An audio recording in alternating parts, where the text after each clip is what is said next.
Yeah, welcome back, and you're still watching Good Morning Nigeria, and we have with us to examine the importance of sodium limits and reducing salt intake. And our guest is Dr. John Tehiche. He's a food science technology consultant at Network for Health Equity and Development. You're welcome to. Thank you for inviting me. Tell us, what's this all about? I need to. It's an education, actually. We're going to have today. Yes. What's it all about? Salt is an important ingredient, both for food manufacturing and for our physical well-being. You need salt for your normal physiological activities as a human being. As plant also need salt to be able to grow, to be able to do whatever they want to do. So salt is a natural thing, which is present in most human beings and plants. In food industry, we use salt for various purposes. The most important is for the taste. You need salt to enhance the taste of your food. You need salt also to improve the texture of your food. And most important also, in the industry, we use salt to enhance the shelf life, the durability of the food. So for food safety purposes, salt is key.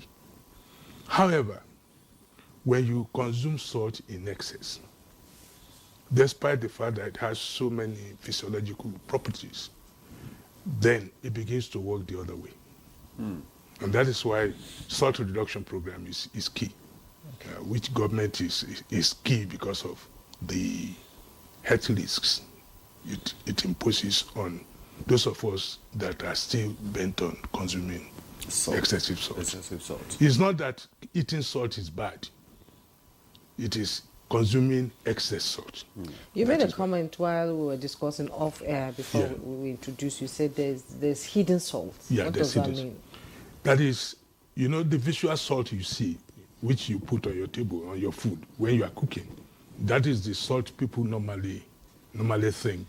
But like I told you, when you eat processed foods, salt is added in various ways you don't see. For preservation. To enhance the taste, and for textural purposes.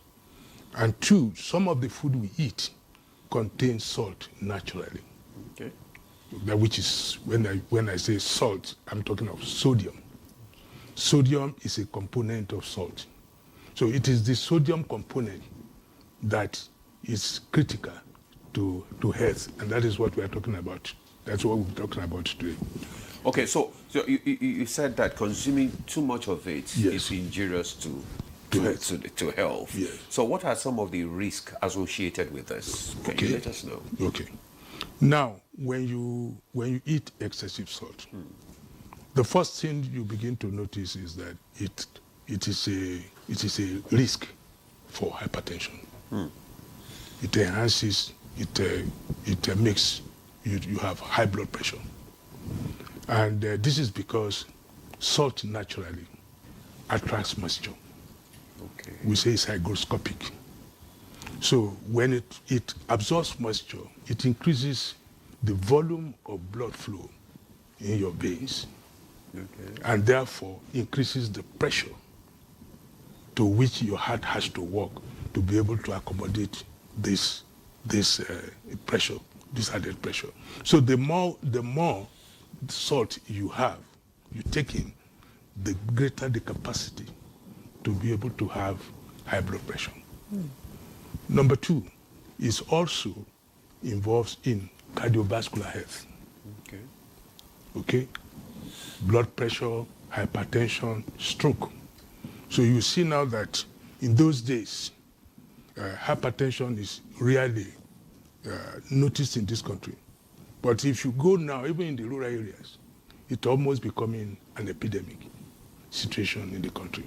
And that is because of the fact that some of the things we were talking about, hidden salt, even though you don't know that you are taking salt, the way it is, our dietary pattern has changed from what it used to be to these ready-made, ready-to-eat, or what we call convenience foods. And that is some of the things, some of the changes that we need to begin to understand and begin to relate to. So how can regulatory policies enforce sodium limits without affecting food availability in Nigeria? Oh, very, very. Do we need policies? Yes. Okay. Government in recent times, in obedience to WHO guidelines, because WHO has provided guidelines on salt reduction, because they have seen it globally, and they have given guidelines to countries to say, okay, if your country is involved and you are noticing that there's a high epidemic of these diseases, look at salt reduction. And this is the way to do it. Okay. So Nigerian government, about 2-3 years ago, has started to study the pattern, the dietary pattern, the way we eat in this country. So, and have evolved policy on sodium reduction. And what this does was that it was based on the study that was done by the Sodium Study Group of the University of Abuja. They conducted a wide, long research on the way we eat, the type of food we eat, and the sodium residues in our blood system. And they come up with data, which they made available to government. And government now set up a national technical working group. And they look at it and look at where does salt consumption, dietary salt consumption, comes the most in terms of what we eat, based on how much we eat, okay, and the frequency of the food we eat. So they come up with benchmarks similar to the WHO, what we call benchmarks, sodium benchmarks, is that you cannot go, this is the best sodium level for various categories of food. So that was done. And it is these sodium benchmarks that has now been provided for NAFDAC, who is the regulatory body, to be able to turn these benchmarks into law. I think that process is ongoing. But there is so much, you're having these processes and all that, but are you actually collaborating with hotels, restaurants, and creating the necessary awareness, because Nigerians, I'm just hearing for the first time, and I know a lot of millions of Nigerians have not heard of this. And so how do you create awareness? Because people are not aware of this. And the people that actually use salt, the restaurants, the big hotels and all that, do you, collaborate with them? Do you carry them along in this research? Obviously, there's a stakeholder consultation. Yeah. And this stakeholder consultation, even during the benchmarking of the products, was done with a lot of stakeholders from various sectors. Okay. Consumers, producers, the restaurants, and many other things. We are coming together. Okay. For example, including food, Mama Put. including Mama Put. Because that's the best. Yeah, because that is Because they use it. That's the best food. Data has shown that restaurant food produced outside the home, okay, contain 70% of those foods served in the restaurants contain salt beyond the WHO benchmark. And also packaged foods, what we call processed foods, which you buy in supermarkets, also are major sources of excessive salt intake. Yeah. So the National Technical Working Group has to sit down and prioritize these categories of food and what benchmark based on research findings to set for sodium reduction. Okay, that list contains about 32, 33 categories of food items, has been approved by the Honorable Minister. And it is now to be made into a regulation so that it becomes mandatory for the industries to reformulate. Because the product has to be reformulated such that the salt content is in line with the benchmark that has already been made. So all these things are ongoing. And like I said, this type of thing we are doing today is part of the awareness creation among people who have not had before.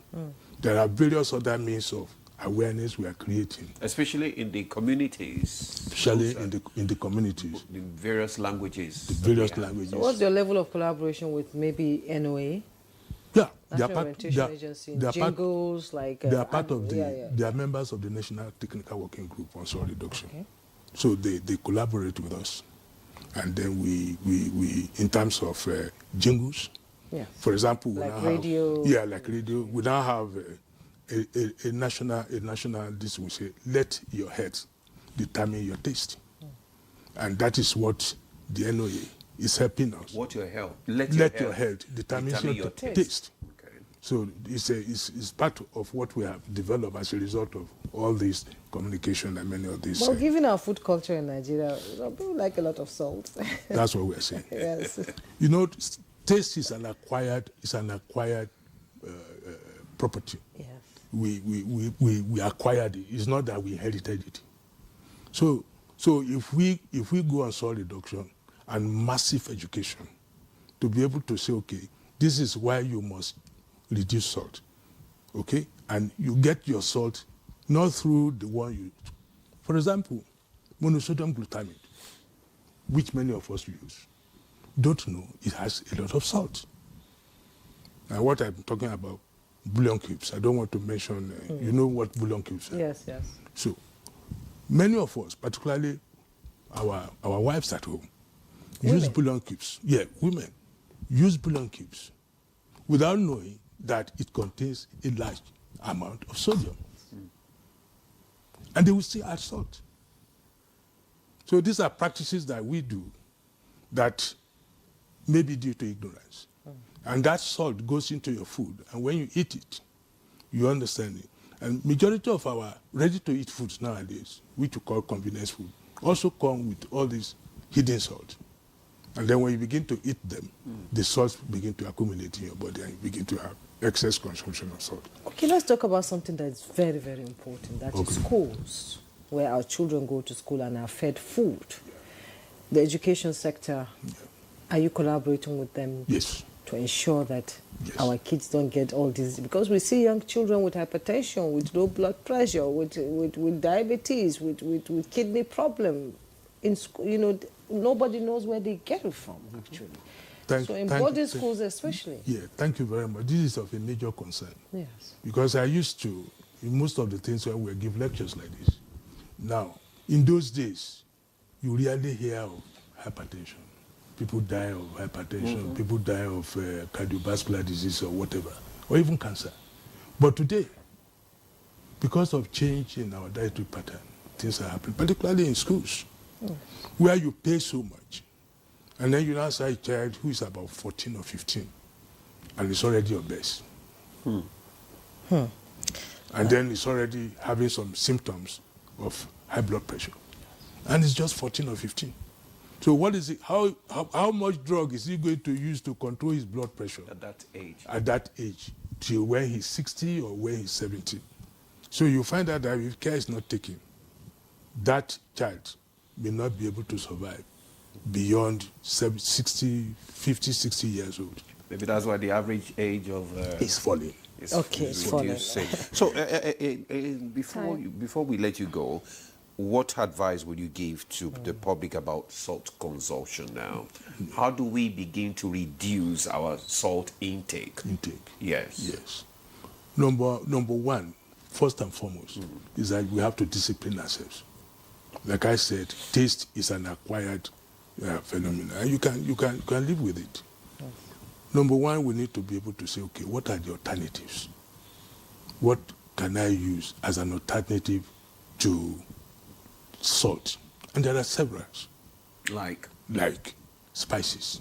Yes. Those are natural products that do not contain some of these spices, don't they have salt in them?